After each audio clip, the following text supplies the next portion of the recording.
Hello. Hello. So, deadline ng artwork na to today. Deadline ng submission pala. Correction. Deadline ng submission. So, sasubmit ko tong artwork na to before 11:59 today. Ang tema ay kahit ano. Open theme. Story time na lang tayo. So, today, earlier today, nagpresent ako ng application na ginawa ko sa trabaho. So, I'm a software developer. I'm a software developer. My God. I'm a software developer. Gumagawa ako ng mga application na nire-request sa work. Unfortunately, hindi ako matapos kasi ang daming pagbabago hinihingi. So, ina-update yung application ko kasi yun ang required. Kaso, sa umpisa pa lang kasi hindi naman na-define yung minimum requirements. The problem here is yung mga nagbibigay sa amin ng hindi. Ang hirap i-explain. So, ganito na lang. Pangalanan na lang natin siya. So, si team leader A ay bibigay sa amin ng mga gawa base sa mga request ng mga users or ng mga clients. Ngayon, si Manager B ay siya nag-a-approve kung pwede na itong pumasok or kung kapasa-pasa na yung gawa sa manager para sa Manager A. So, siya ay nagre-review ng mga ginawa namin. Basically, yung application na ginawa ko ay already running na. Lahat gumagana. Overall, okay na. Unfortunately, hindi ganun ang gusto ni Manager A kasi mali pala yung nasabi niya kay Manager B. So, yung ni-request niya ay iba, pero iba yung sinabi ni Manager B kay Team Leader A. Gulo, no? So, ako bilang developer or tawagin na lang natin alipin.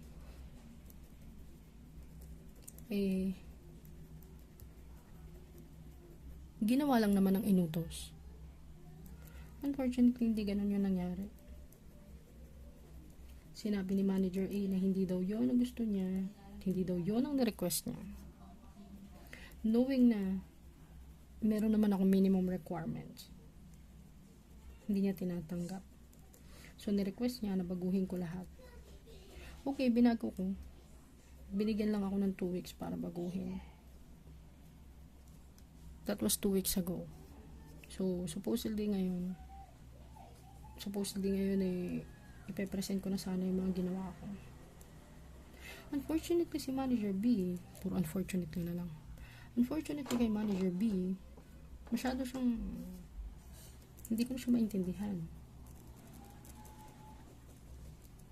Hindi pa daw ako handa mag-present, pero okay naman na. Working naman na lahat. Working naman lahat ng functions. So, nakakalungkot lang para sa mga katulad namin developer na paulit-ulit nagbabago. Minsan hindi na namin alam kung ano yung dapat namin baguhin. Kasi, ganun talaga eh. Ngayon si team leader naman ay walang magawa kundi sumunod na lamang sa mga inuutos sa amin. Nakakalungkot na kasi gumagana naman na yung application. Perfectly working na siya.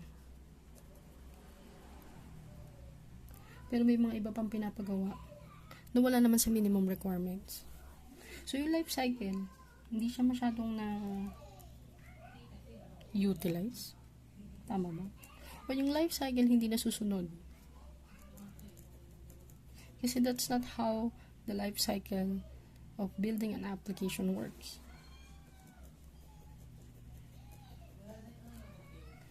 And if there's any changes sana, sa next release na lang yun, sa next change na lang yun. Pero kasi yung initial requirements ay na deliver naman eh. The problem is ayaw nilang tanggapin. Kasi hindi na daw yun yung gusto nila. So ano to, wala nang katapusan. Siyempre nakakalungkot yun para sa mga katulad kong alipin na gumagawa lamang ng mga inuutos sa akin. Sobrang stress ko. Pati weekend. Pati yung weekend ko, ginugugol ko na lang sa pag-code, sa pagpo-program. At hindi na ako nakakapag-drawing. At pagkatapos ngayon, ng call, ang meeting ko sa kanila, naisip ko magdo-drawing na lang ako. Wala pa pala akong isasubmit na artwork. Mas gusto ko pa mag-submit na lang ng artwork kaysa sa gumawa. Hindi naman ibig sabihin ay hindi na ako magtatrabaho. Pero kailangan ko lang talaga ilabas yung nararamdaman ko. Minsan hindi mo na rin alam kung ano pa bang gagawin mo.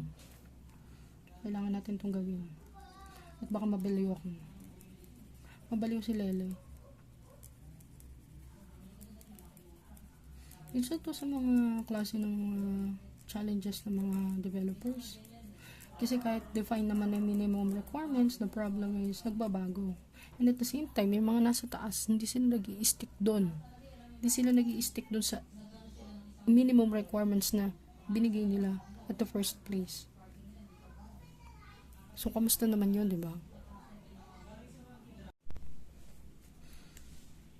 Kinat ko muna yung pagsasalita ko kasi ingay pa na ng mga tao sa baba.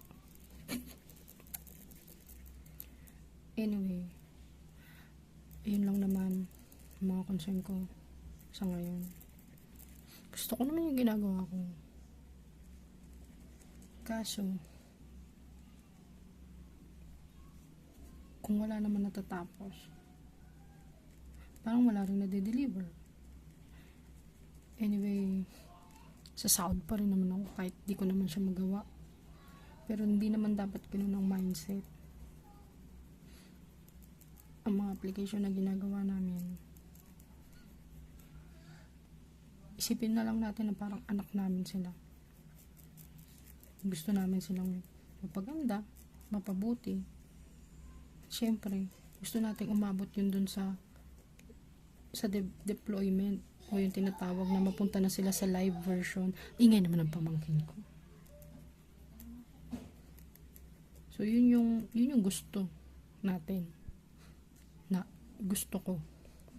Dahil gusto ng lahat ng mga nagde-develop ng application makarating to dun sa talagang gagamit. Pero bago pa makarating dun sa talagang gagamit ay Diyos mio naman. Napakarami talagang dapat gawin. Napakadaming dapat pagdaanan ng developer at ipaglaban.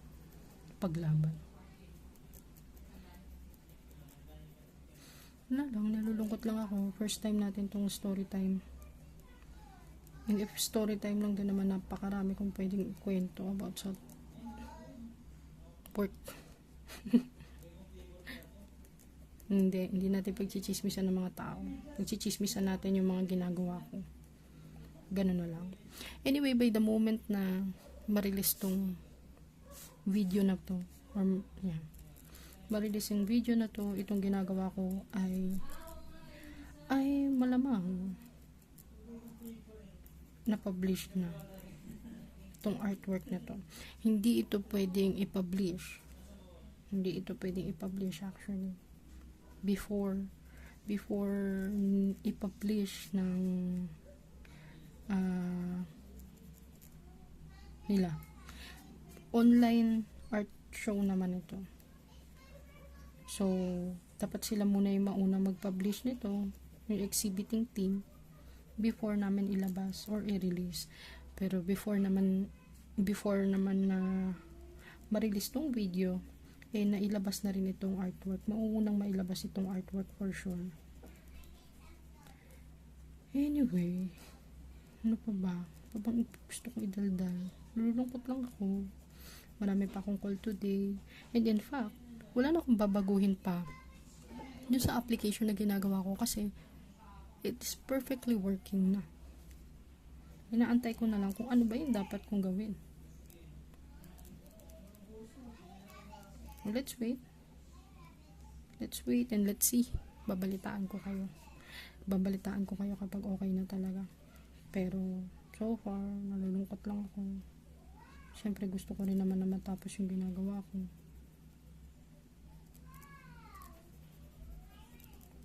At gusto ko na rin ito matapos. Dahil anong oras na?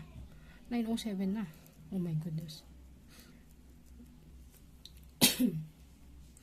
9:07 at kailangan ko itong ma-submit before 11:59 today. How siya? Yun lang muna. Bye-bye!